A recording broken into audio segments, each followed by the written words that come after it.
Yes, I will never forget that terrible day.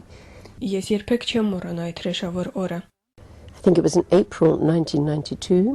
Դա 1992 թվականի ապրիլին էր։ And that morning the Azeris had begun to attack this village, which had innocent civilians living there. Այդ առավոտ ադրբեջանցիները հարձակում սկսեցին գյուղի վրա, որտեղ անմեղ քաղաքացիական բնակչություն էր ապրում։ The Azeris began with shelling, and then the tanks came and the soldiers came, and while they were there they sawed off the heads of some of the villagers. Ադրբեջանցիները սկզբում հրետակոծեցին գյուղը, այնուհետև մտան տանկերն ու զինվորները։ Երբ մենք գնացինք, այնտեղ տեսանք բնակիչների կտրած գլուխներ։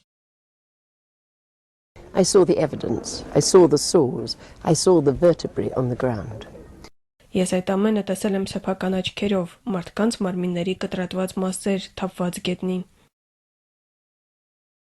They burnt other people alive. I saw the burnt remains of an old woman. Նրանք նույնիսկ կենդանի մարդկանց են վառել, ես տեսել եմ վառված կնոջ մարմնի մասունքներ։ And then they looted and pillaged, took everything and burnt the homes. Այնուհետև նրանք զբաղվել են դիակապտությամբ, որից հետո թալանել են տները եւ վառել։ It was a place of Calvary, like where our Lord died. It was a place of terrible suffering and cruelty. Դա կտտանքների եւ դաժանության վայր էր, նման Գողգոթային, որտեղ, ինչպես գիտենք Աստվածաշնչից, տանջել են Հիսուսին։ But there was a big difference between the way the Azeris attacked and the way the Armenians attacked. Ադրբեջանցիների հարձակումները խիստ տարբերվում էին հայերի հարձակողական մարտերից։ Ես գիտեմ դա, որովհետև այստեղ եմ եղել պատերազմի ժամանակ։ I know, I was here in the war, that when the Armenians had to take a village where the Azeris lived, they would try to do everything to protect the civilians,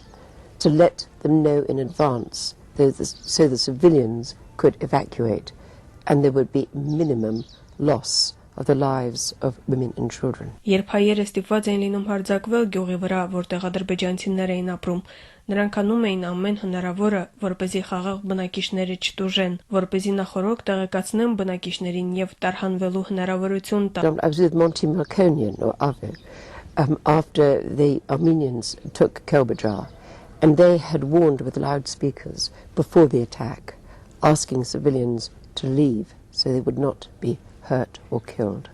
Այդպես վարվեցին Մոնթե Մելքոնյանը, Ավոն եւ մյուսները։ Քարվաճարի ռազմագործողության ժամանակ նախքան այնտեղ մտնելը հայերը բարձրախոսերով զգուշացրեցին բնակչության այն մասին, որ նրանք կարող են դուրս գալ եւ այդ կերպ փրկվել մահից։ But when the Azeris took a village, anyone they found, they would kill, and usually in a very brutal way. Սակայն երբ ադրբեջանցիներն էին պաշարում գյուղը, նրանք չէին զգուշացնում եւ առանց բացառության սպանում էին յուրաքանչյուրին, ով հանդիպում էր իրենց ճանապարհին, եւ դա անում էին ամենադաժան ձևով։ But if I have time, I would just like to say that the dignity of the people of Artsakh was illustrated that terrible day at Maraghar.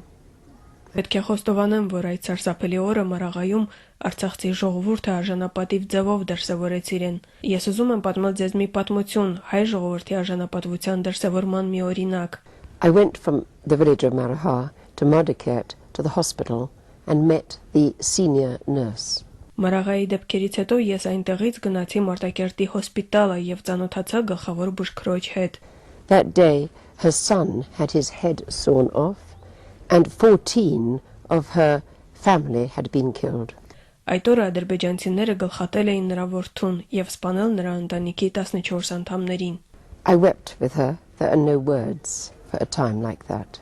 Ես բառեր չգտա նրանց փոփելու եւ լաց եղա նրա հետ։ But when she stopped weeping, I thought it might be a comfort if she could tell the world what had happened to her family.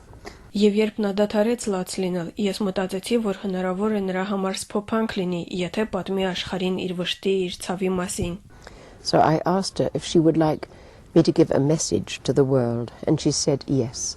So I got out my notebook. Երբ ես հարցրեցի, թե կցանկանա արդյոք դիմել աշխարհի մարդկանց, նա պատասխանեց այո։ Ես հանեցի իմ տետրը։ I expected a message of anger, of bitterness. I could have understood hatred.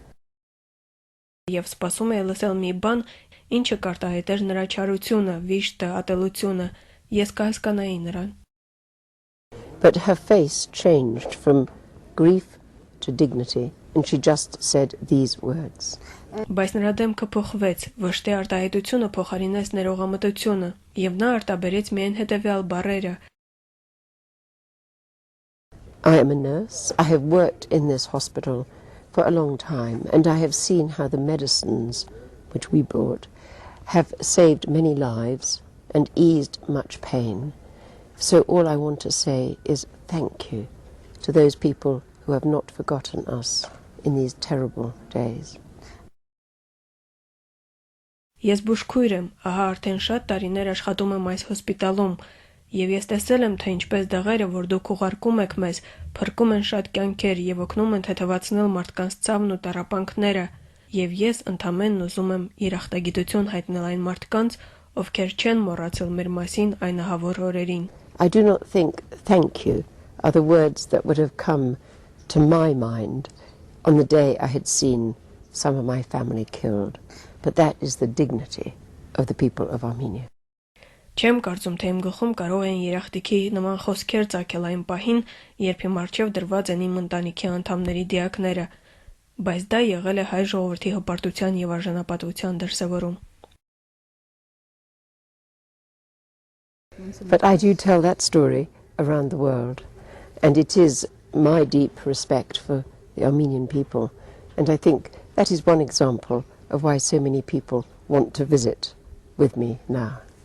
Իհարգանս հայ ժողովրդի ես պատմել եմ այս պատմությունը ամենտեղ, որտեղ եղել եմ, եւ կարծում եմ այս պատմությունը մեկն է այն օրինակներից, ինչի պատճառով մարդիկ աշխարհի տարբեր ծայրերից ինձ հետ գալիս են